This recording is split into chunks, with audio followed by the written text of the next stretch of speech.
Wave optics या चॅप्टरमधला इंट्रोडक्शनचा भाग जो आहे तो आपण या ठिकाणी पाहिलेला होता पहिल्या लेक्चरमध्ये आपल्या.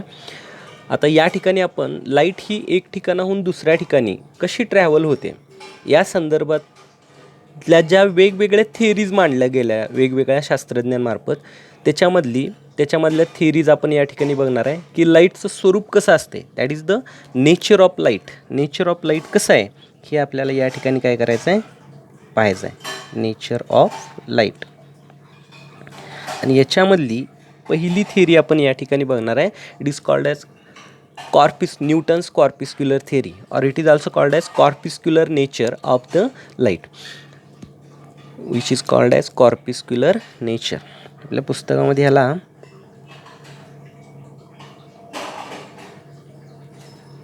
कॉर्पिस्क्युलर नेचर असं म्हटलं. तर corpuscles that is the tiny particles of the medium. खूप आकारानं लहान सूक्ष्म असणारे जे पार्टिकल्स आहेत त्यांना कॉर्पिस्क्युल्स असं म्हटलं या ठिकाणी. तर ह्याच्याबद्दलची पहिली थिअरी जी आहे ते आर डिस्क्रिट्स या शास्त्रज्ञांनी आपल्याला या ठिकाणी मांडलेली बघायला मिळते. आणि ती कधी मांडली आहे तर 1636मध्ये.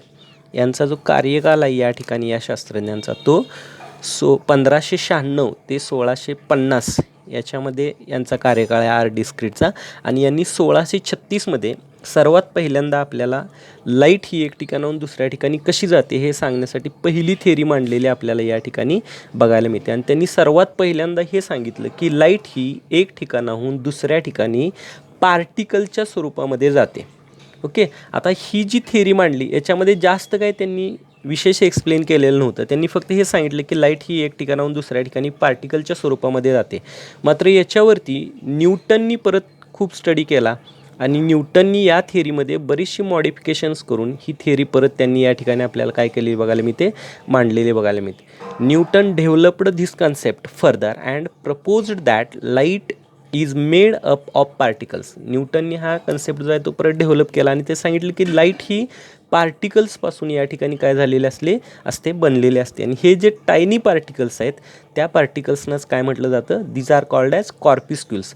आता हे कॉर्पिस्क्युल्स जे आहेत ते कसे असतात तर दीज आर हार्ड, म्हणजे हे खूप कठीण असतात पार्टिकल्स जे आहेत ते लाईटचे. Then also they are elastic. हे पार्टिकल्स जे आहेत ते इलॅस्टिक असलेले आपल्याला या ठिकाणी बघायला मिळतात. आणि कसे असतात तर दे आर मासलेस. आता ह्याच्यामध्ये हार्ड तुम्हाला समजू शकता हार्ड म्हणजे कसे आहेत ते.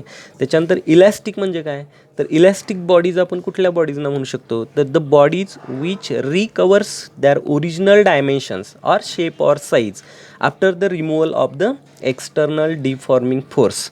सच bodies are called as elastic bodies.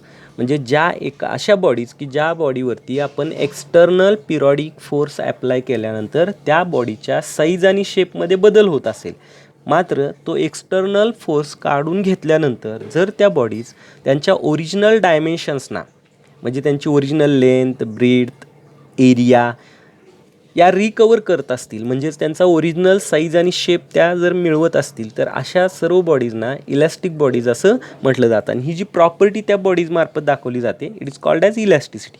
तर न्यूटननी काय सांगितलं की हे जे कॉर्पिस्क्युल्स असतात म्हणजे लाईटचे जे पार्टिकल्स बाहेर पडतात हे हार्ड असतात, त्याचबरोबर हे इलॅस्टिक असतात आणि मासलेस असतात. म्हणजे ह्यांना कुठल्याही प्रकारचं मास असत नाही, वस्तुमान असत नाही ह्या पार्टिकल्सना जे आहे ते. ओके. तर हा पहिला कन्सेप्ट जो आहे न्यूटनने आपल्याला या ठिकाणी कॉर्पिस्क्युलच्या बाबतीत जो आहे तो काय केलेला बघायला मिळतो, मांडलेला बघायला मिळतो. आता लाईट एक ठिकाणाहून दुसऱ्या ठिकाणी ट्रॅव्हल कशी होते मग तर एखाद्या सोर्सपासून ज्यावेळेस लाईट इमिट होते त्यावेळेस त्या सोर्सपासून हे कॉर्पिस्क्युल्स जे आहेत ते काय केले जातात, इमिट केले जातात. आणि ते एका स्ट्रेट लाईन पाथवरती एक ठिकाणाहून दुसऱ्या ठिकाणी काय होत राहतात, जात राहतात.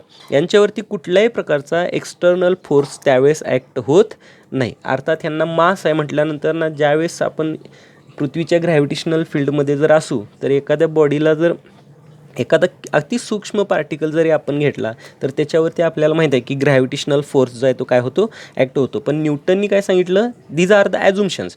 न्यूटननी काय सांगितलं, तर हे जे कॉर्पिस्क्युल्स आहेत ते कसे असतात, मासलेस असतात. आणि जर ते मासलेस असतील तर त्याच्यावरती कुठल्याही प्रकारचा ग्रॅव्हिटेशनल फोर्स वगैरे या ठिकाणी काय होत नाही, ॲक्ट होत नाही. आता हे जे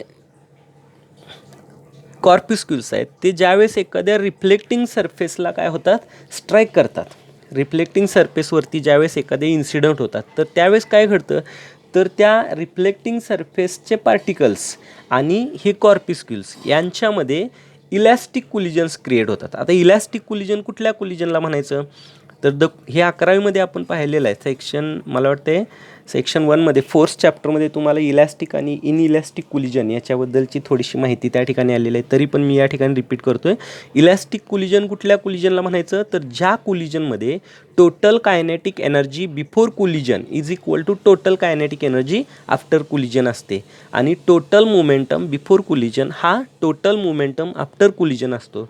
अशा सर्व कोलिजन्सना इलॅस्टिक कोलिजन्स असं म्हटलं जातं. मग लाईटची रिफ्लेक्शन ही फेनॉमिनॉन एक्सप्लेन करण्यासाठी न्यूटननी काय सांगितलं, तर हे जे कॉर्पिस्क्युल्स आहेत ते ज्यावेळेस एखाद्या रिफ्लेक्टिंग सरफेसवरती इन्सिडंट होतात त्यावेळेस कॉर्पिस्क्युल्स आणि रिफ्लेक्टिंग सरफेसचे पार्टिकल्स यांच्यामध्ये इलॅस्टिक कोलिजन्स क्रिएट होतात. आणि हे कॉर्पिस्क्युल्स ज्या माध्यमातून आले त्याच माध्यमामध्ये आपल्याला काय झालेले बघायला मिळतात, रिफ्लेक्ट झालेले बघायला मिळतात. आणि या पद्धतीने न्यूटननी रिफ्लेक्शन ही लाईटची फेनॉमिनॉन जे आहे ते आपल्याला काय केलेली बघायला मिळते, एक्सप्लेन केलेली या ठिकाणी बघायला मिळते. नाउ ड्युरिंग रिफ्रॅक्शन, आता रिफ्रॅक्शन होताना काय घडतं, during refraction it is the difference in the attractive force between the corpuscles and the particles of the medium that causes a change in the direction of the corpuscle. आता refraction होतं म्हणजे काय, तर light एका transparent मीडियममधून दुसऱ्या transparent मीडियममध्ये जाते. मग हे कसं घडतं, त्या ठिकाणी इलॅस्टिक कोलिजन्स घडतात का, तर नाही. त्या ठिकाणी त्यांच्यामधला जो फोर्स आहे म्हणजे कॉर्पिस्क्युल्स आणि रिफ्रॅक्टिंग सरफेस यांच्यामधला जो फोर्स आहे तो ॲट्रॅक्टिव्ह फोर्स असतो. आणि त्याच्यामुळे हे कॉर्पिस्क्युल्स रिफ्लेक्ट न होता त्याच दुसऱ्या माध्यमामध्ये काय करतात, ट्रॅव्हल होत असलेले आपल्याला या ठिकाणी बघायला मिळतात. ओके. आणि त्याच्यामुळं रिफ्रॅक्शन ही फेनॉमिनॉन या पद्धतीनं न्यूटननी काय केलेली होती, एक्सप्लेन केलेली आपल्याला या ठिकाणी पाहायला मिळते. त्याच्यानंतर ना लाईटचं स्पीड जे आहे ते कुठल्या माध्यमामध्ये जास्त असते, कुठल्यामध्ये कमी असते हे एक्सप्लेन करण्यासाठी न्यूटननी सांगितलं की a denser medium exerts a large attractive force on light corpuscles to accelerate them along the normal to the boundary. Thus, Newton's theory predicted that the speed of light in denser medium would be higher than the speed of light in rarer medium. Okay. न्यूटनच्या थेरीनं काय सांगितलं या ठिकाणी, तर न्यूटननी सांगितलं की light ही ज्यावेळेस एखाद्या denser मीडियमवरती incident होते त्यावेळेस डेन्सर मीडियमचे पार्टिकल्स आणि कॉर्पिस्क्युल्स यांच्यामध्ये स्ट्रॉंग फोर्स ऑफ अट्रॅक्शन असतो. आणि त्याचा परिणाम काय होतो, तर कॉर्पिस्क्युल्स हे डेन्सर मीडियममध्ये स्ट्रॉंगली अट्रॅक्ट होतात. आणि अट्रॅक्ट झाल्यामुळे त्यांची व्हेलॉसिटी ही काय होते, इन्क्रीज होते. आणि म्हणून न्यूटनने असं सांगितलं की लाईटचं स्पीड हे डेन्सर मीडियममध्ये जास्त असते आणि रेअरर मीडियममध्ये जे आहे ते कसं असते, कमी असते. For example, if the light is travelling from air to glass, air is a rarer medium, glass is a denser medium. तर लाईटचं स्पीड हे ग्लासमध्ये जास्त असते आणि एअरमध्ये कसं असते, कमी असते. हे कुणी सांगितलं, न्यूटननी सांगितलं, न्यूटन्स कॉर्पिस्क्युलर थेरीमध्ये. पण कालांतरानं असं दिसून आलं की वेगवेगळे एक्सपेरिमेंट करून शास्त्रज्ञांनी हे सिद्ध केलं की लाईटचं स्पीड हे रेअरर मीडियममध्ये जास्त असते आणि डेन्सर मीडियममध्ये कमी असते. जे एक्झॅक्टली अपोजिट होतं न्यूटननी जे सांगितलं त्याच्या कॉर्पिस्क्युलर थेरीमध्ये, त्याच्याबरोबर उलटे रिझल्ट हे एक्सपेरिमेंट करून शास्त्रज्ञांनी काय करून दाखवलेले होते, प्रूव्ह करून दाखवले होते. आता आणखी एक विजिबल लाईट जी आपल्याला या ठिकाणी दिसते त्या लाईटमध्ये आपल्याला 7 कलर्स दिसतात. आपण 11वीमध्ये बघितलं आहे, VIBGYOR ही जी सिक्वेन्स आहे ती आपल्याला या ठिकाणी काय होत असते, दिसत असते. मग लाईटचे हे वेगवेगळे कलर्स कशावरती ठरतात, तर according to Newton's corpuscular theory different colours of light are due to different sizes of the corpuscles which are emitted from the source of light. Source of लाईटपासून इमिट केलेले जे कॉर्पिस्क्युल्स आहेत त्या कॉर्पिस्क्यूलची साईज काय आहे याच्यावरती ठरतं की त्या सोर्सपासून इमिट होणाऱ्या लाईटचा कलर कुठला दिसणार ते. आता न्यूटन्स थेरीच्या सहाय्यानं न्यूटननी रिफ्लेक्शन, रिफ्रॅक्शन या लाईटच्या फेनॉमिनॉन अगदी व्यवस्थितपणे काय केलेल्या होत्या, एक्सप्लेन केलेल्या होत्या. कोहिजिव्ह फोर्स, ॲडिजिव्ह फोर्स यांचा जो यूज आहे त्यात तो करून, त्याचबरोबर इलॅस्टिक कोलिजन, इनइलॅस्टिक कोलिजन याचा यूज करून त्यांनी त्या एक्सप्लेन केलेल्या होत्या. पण पार्शल रिफ्लेक्शन आणि पार्शल रिफ्रॅक्शन ही लाईटची फेनॉमिनॉन किंवा इतर ज्या लाईटच्या फेनॉमिनॉन आहेत त्या सर्वच्या सर्व लाईटच्या फेनॉमिनॉन ह्या न्यूटनला काय करता आलेले नाहीत, एक्सप्लेन करता आलेल्या नव्हत्या. आता याच्यामध्ये आपण रे ऑफ लाईटचा यूज करतो ऑप्टिक्समध्ये किंवा ह्या न्यूटनची जी थिअरी आहे ती एक्सप्लेन करण्यासाठी. हे पार्टिकल्स जे आहेत ते एका स्ट्रेट लाईन पाथवरती जातात, म्हणजे तो straight line path acts as a ray of light. Therefore हा जो स्टडी आपण करतो आहे त्यालाच रे ऑप्टिक्स किंवा जॉमेट्रिकल ऑप्टिक्स असंही या ठिकाणी म्हटलं जातं. ओके, आता this is all about the Newton's corpuscular theory किंवा corpuscular nature of the light. आता ही थिअरी जी आहे ते लाईटच्या सर्व फेनॉमिनॉन एक्सप्लेन करू शकलेली नाही आणि त्याच्यामुळे ही थिअरी पुढं जाऊन आपल्याला फेल झालेली बघायला मिळते. आणि त्याच्यामुळं लाईटचं जो दुसरं नेचर आहे ते या ठिकाणी आपल्याला मांडलेलं बघायला मिळतं, ज्याला वेव्ह नेचर असं म्हटलं जातं. हायझेन नावाच्या डच फिजिसिस्टनी 1668मध्ये हे वेव्ह नेचर जे आहे ते आपल्याला मांडलेलं बघायला मिळतं. जे काय आहे ते आपण पुढच्या लेक्चरमध्ये या ठिकाणी काय करूया, बघूया. Okay, thank you.